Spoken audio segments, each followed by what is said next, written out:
comment un client s'est fait avoir par son fournisseur? Très simple. C'est vraiment très simple. Le fournisseur ne l'a pas arnaqué. Mais comment il s'est fait avoir? N'oubliez pas, le fournisseur, c'est un commerçant, c'est un vendeur. Lui, son objectif, c'est que vous passiez commande chez lui. Quand toi, nouveau l'acheteur, tu ne sais pas, tu ne connais pas les techniques, tu le contactes. Lui, si tu le demandes par exemple, à peu près c'est combien de kilos? Il ne va jamais te dire le vrai kilo. Pourquoi? Parce que déjà, il connaît ton profil. Il connaît, ça, tu regardes ta photo, ton nom, il va te poser plein de questions. S'il sait que tu viens d'Afrique ou autre, il sait que tu n'es pas sur le marché local. Donc, tu vas devoir payer des frais supplémentaires de ton transitaire. C'est un vendeur. Le fournisseur, c'est un vendeur. Donc, l'objectif de la vente, c'est quoi? C'est de prendre ton argent. Lui, il veut ton argent. Voici ce qui est arrivé. C'est très récent même. Avant-hier, nous, on a un client. Enfin, il va se reconnaître peut-être dans les vidéos. Bon, je m'excuse de donner l'exemple, mais il faut que je donne l'exemple pour que ça puisse enseigner d'autres personnes. Qu'est-ce que notre client il a fait? Il m'a demandé, par exemple, de faire un devis pour acheter de la marchandise. Il ne pas donner déjà de marchandise. Donc, nous, on a contacté le fournisseur. Le fournisseur nous a dit que le Sibien, c'est-à-dire là, la marchandise, elle devait venir par bateau. Donc, la marchandise, elle est venue par bateau. Le fournisseur, quand on l'a demandé, c'est-à-dire qu'avant de passer la commande, on lui a demandé la marchandise là qu'on veut acheter, c'est à peu près combien de Sibien, s'il te plaît? Il nous a dit que ça faisait à peu près 1,2, 1,1 Sibien. Il a dit d'accord. Je prends la capture d'écran et j'envoie au client. Le client, il me dit, estimez-moi les frais d'envoi. Je lui dis, écoutez, il faut compter telle somme pour envoyer votre marchandise. Entre-temps, ça l'a encouragé.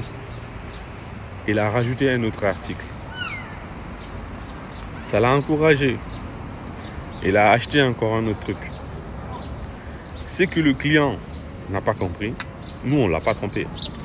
Nous, on lui a expliqué clairement les choses. On lui a dit, écoutez, monsieur le client, ce qu'on va vous donner là, c'est une estimation. Moi, c'est la marchandise que je vais recevoir de votre fournisseur. C'est ça que je vais vous facturer.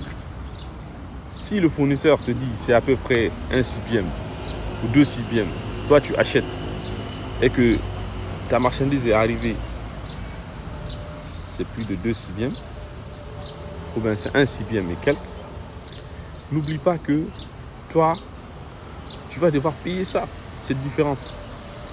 Si on te dit c'est 1 kilo en Chine, dès que ton fournisseur te dit c'est 1 kg ou bien c'est à peu près, il faut prendre toujours 1,5 kg. Ne lui fais pas confiance. Ne fais jamais confiance à ton fournisseur par rapport au poids ou bien aux dimensions de Sibien. Pourquoi je dis ça? Parce que,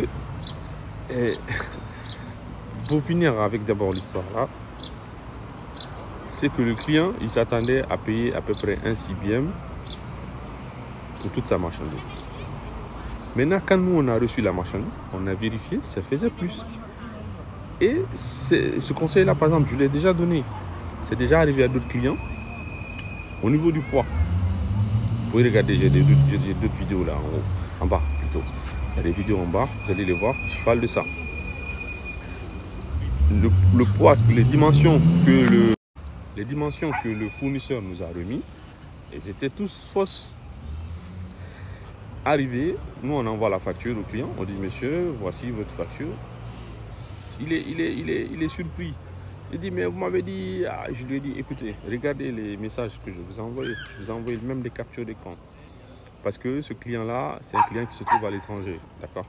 Il se trouve en Europe et il nous a contacté via notre service d'achat. Il a même payé les frais de service, d'accord? Il nous a même, ce client nous a payé les frais de service. Il a fait un paiement par PayPal, je crois. Et moi, j'ai validé sa commande. On a payé, la marchandise est arrivée, il a récupéré ça hier ou avant-hier. Mais il était étonné.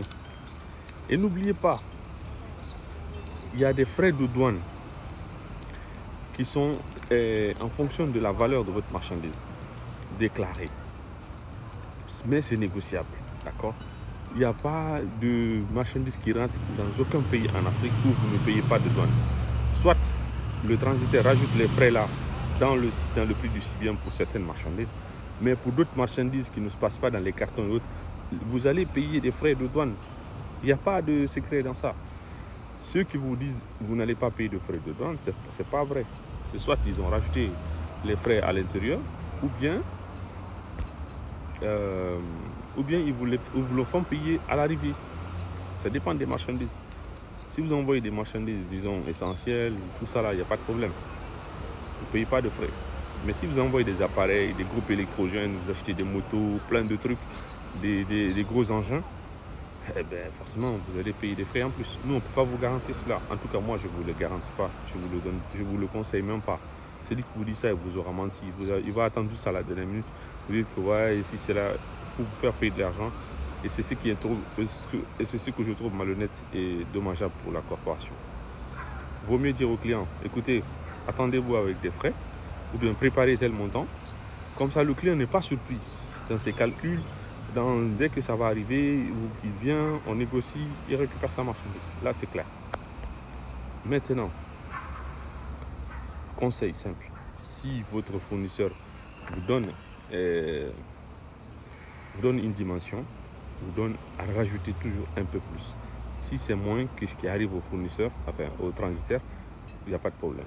Si c'est plus, vous êtes au moins au courant et vous êtes préparé.